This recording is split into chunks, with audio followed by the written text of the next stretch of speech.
ہندوستان بر صغیر کے حالات اور اسلامی سلطنتوں سے قدر مختلف ہے۔ یہاں پہلی صدی میں اسلام آ گیا، یہ ہندو علاقہ ہے۔ یہ جو سری لنکا ہے، یہاں عرب تاجروں کے ذریعے سے یمن سے جو آتے تھے بحری جہاز، ان کی تبلیغ سے یہاں اسلام آ گیا، اور یہاں کا جو راجہ تھا وہ تو مسلمان نہیں تھا، لیکن عوام الناس میں اسلام آ گیا۔ اور یہ جو ساتھ مالدیپ ہے، مالدیپ کوئی 2500 جزیروں کا ملک ہے مالدیپ، اور وہ جزیرے لمبے سے لمبا جزیرہ 11 کلومیٹر ہے، اس کا نام ہے مالے، اسی میں ان کا دارالحکومت ہے۔ باقی سارے جزیرے بس ایسے جیسے تمہارا مدرسہ ہے، اتنا ایک جزیرہ ہوگا۔ تو یہ ان جزائر سے ایک قافلہ جا رہا تھا، اس میں یہاں کچھ عرب قبائل آباد ہو گئے تھے، تو ایک قافلہ بحری جہاز پر سری لنکا کے بادشاہ نے تحفے تحائف ولید بن عبد الملک کو دی، ان سے دوستی لگانا چاہتا تھا۔ تو جب یہ کراچی کے قریب گزرا بحیرہ عرب سے، تو تیبل یہ دریائے سندھ کے کنارے تھا، تو وہاں سندھ کے ڈاکوؤں نے بحری جہاز پہ حملہ کیا اور قافلہ بھی لوٹ لیا، اور عورتوں کو بھی قید کر لیا، مردوں کو کچھ قتل ہو گئے۔ تو ایک عورت پکاری، یا للحجاج یا للحجاج یا للحجاج۔ عروج کے دور میں فاسق کیسے ایمان والا تھا۔ تو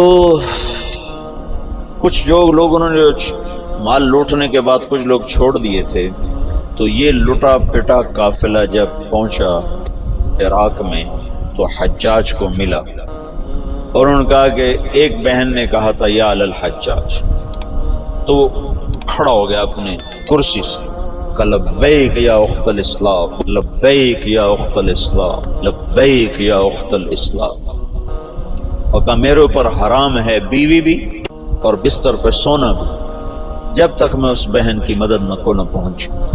ایک جس کے بارے میں اللہ کے نبی کا کہا نا کہ بنو ثقیف میں ایک مبیر ہو، ایک صفاق ہو، فاسق ترین انسان غیرت ایمانی سے ایسا بھرا ہوا ہے کہ میرے اوپر بیوی حرام ہے، میرے اوپر بستر پہ سونا حرام ہے، جب تک میں اس بہن کی مدد کو نہ پہنچوں۔ اور اس نے اسی وقت ایک لشکر تیار کیا، عبید اللہ بن نبحان رحمت اللہ علیہ کو امیر بنایا، اور ان کو 3000 کا لشکر، 4000 کا لشکر دے کے روانہ کیا۔ وہ لشکر شکست کھا گیا اور عبید اللہ شہید ہو گئے۔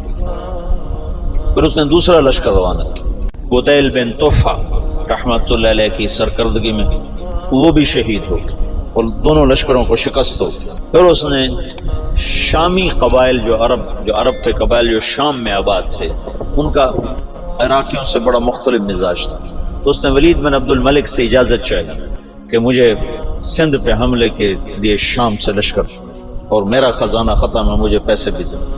تو ولید نے کہا میں یہ محاذ نہیں کھول سکتا، ابھی ترکستان میں محاذ کھلا ہوا ہے، شمالی افریقہ میں محاذ کھلا ہوا ہے، چین کی طرف محاذ کھلا ہوا ہے، میں چوتھا محاذ نہیں کھول سکتا۔ تو حجاج نے کہا جتنا پیسہ مجھے دو کے قرضہ ہے، اور میں یہ دگنا کر کے بیت المال میں واپس کروں گا۔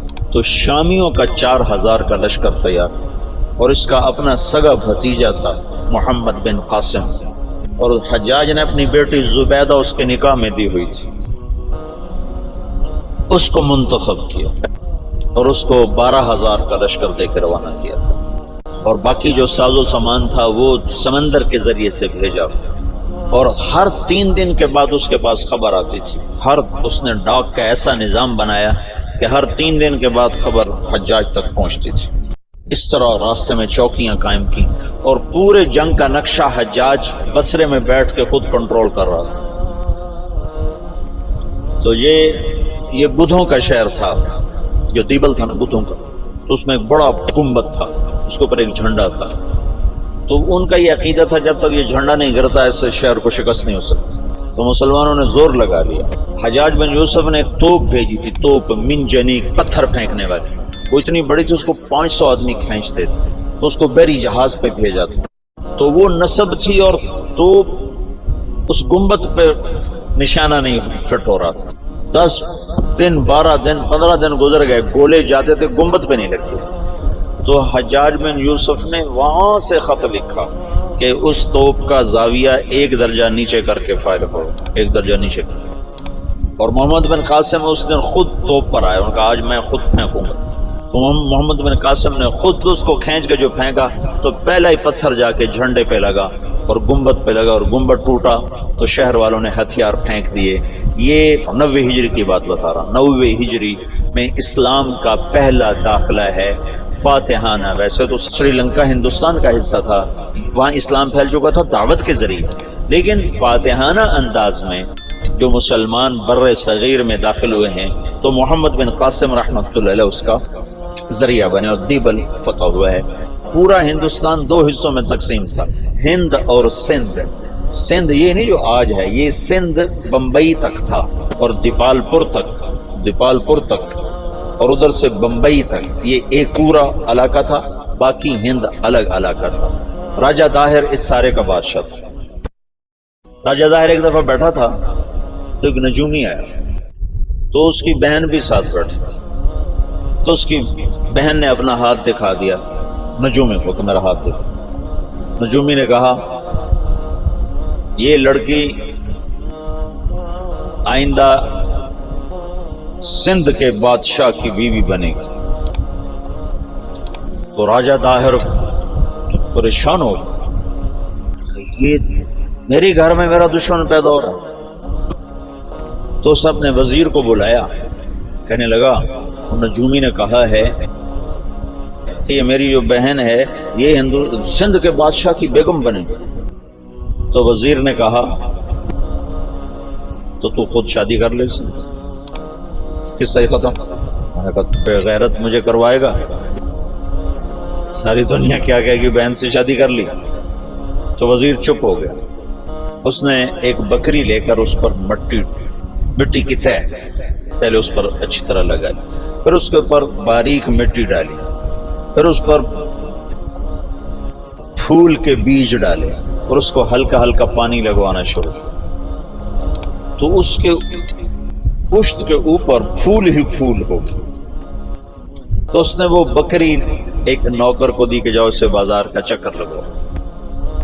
میں چکر لگوایا تو سارا شہر اکٹھا ہو گیا، بکری کے اوپر پھول، بکری کے اوپر پھول، سب حیران پریشان۔ اگلا دن کا پھر چکر لگاؤ، پھر لوگ اکٹھے ہو گئے، اگلا دن پھر چکر لگاؤ، پھر تھوڑے ہو گئے، پھر چوتھے دن اور تھوڑے ہو گئے، 5 دن اور، 6 دن اور، 7ویں دن کوئی بھی دیکھنے نہیں آیا۔ تو وہ بکری لے کر داہر کے پاس آ گیا، کہنے لگا اس بکری میں تیری کہانی لکھی ہوئی۔ وہ کیسے؟ تب پہلے زیادہ لوگ تمہیں گالیاں دیں گے، پھر اسے تھوڑے گالیاں دیں گے، پھر اسے تھوڑے گالیاں دیں گے، پھر ایک دن چپ کر جائیں گے، تو اسے شادی کر لیا۔ اس بکری سے اس نے اس کو دلیل سمجھائی، تو اس کم وقت نے حکومت کے لالچ میں اپنی بہن سے شادی کر لی۔ حالانکہ ہندو بھی بڑے غیور، بڑے غیرت والے، یہ راجپوتوں کی تاریخ ہے، بہت غیور لوگ ہوتے تھے۔ یہ تو آپس کی لڑائیوں کی وجہ سے بے وقوفی کی حد تک آپس میں لڑتے تھے، تو غیروں کو ان پر چھا جانے کا موقع اس وجہ سے ملتا تھا۔ تو وہ اس نے اپنی بہن سے شادی کر لی۔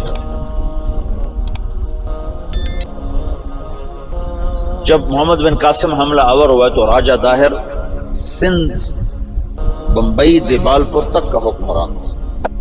تو روہڑی کے قریب ان دونوں لشکروں کی پھر جنگ ہوئی۔ تو اس سے پہلے محمد بن قاسم نے لکھا حجاج بن یوسف کو کہ سارا سندھ اکٹھا ہو چکا ہے اور میرے ساتھ صرف 12,000 مدد کے لیے لشکر بھیجو۔ تو فاسق اور صفاق کا خط سن، حجاج کا خط ہے کہ اللہ کے رسول کا فرمان ہے 12,000 کو کمی کی وجہ سے شکست نہیں ہو سکتی، اور تم 12,000، لہذا تمہیں اس وجہ سے شکست نہیں ہو سکتی کہ تم تھوڑے۔ جب میرا خط پہنچے تو سارے لشکر کو آخرت کی ترغیب دی اور اللہ کی رضا پہ مرنے کے لیے تیار کرو، اور میرے پاس کوئی لشکر نہیں تمہیں بھیجنے کے لیے، میرے پاس کوئی سرمایہ نہیں تمہاری مدد کے لیے، تمہارا اللہ تمہیں کافی ہے۔ یہ حجاج کا خط تھا محمد بن قاسم کے نام۔ تو پھر انہوں نے روہڑی کے قریب دریائے سندھ کتنا پھیل جاتا ہے، انہوں نے وہاں سے دریا پار کیا، اور روہڑی کے آس پاس اب بھی اس کے کھنڈرات ہیں۔ یہ خوفناک جنگ لڑی گئی جس میں راجہ داہر قتل ہوا، اور اللہ تعالیٰ نے مسلمانوں کو فتح دی، اور محمد بن قاسم ملتان تک 92 ہجری میں 90 میں داخل ہوا، 92 میں 2 برس کے بعد ملتان پہنچا، اور اس کے حسن سلوک سے لوگ ہندوؤں نے جو مسلمان نہیں ہوئے تھے انہوں نے محمد بن قاسم کے بت بنائے اور اس کی پرستش کرتے رہے۔ یہ اس طرف سے 92 ہجری میں اسلام داخل ہوا۔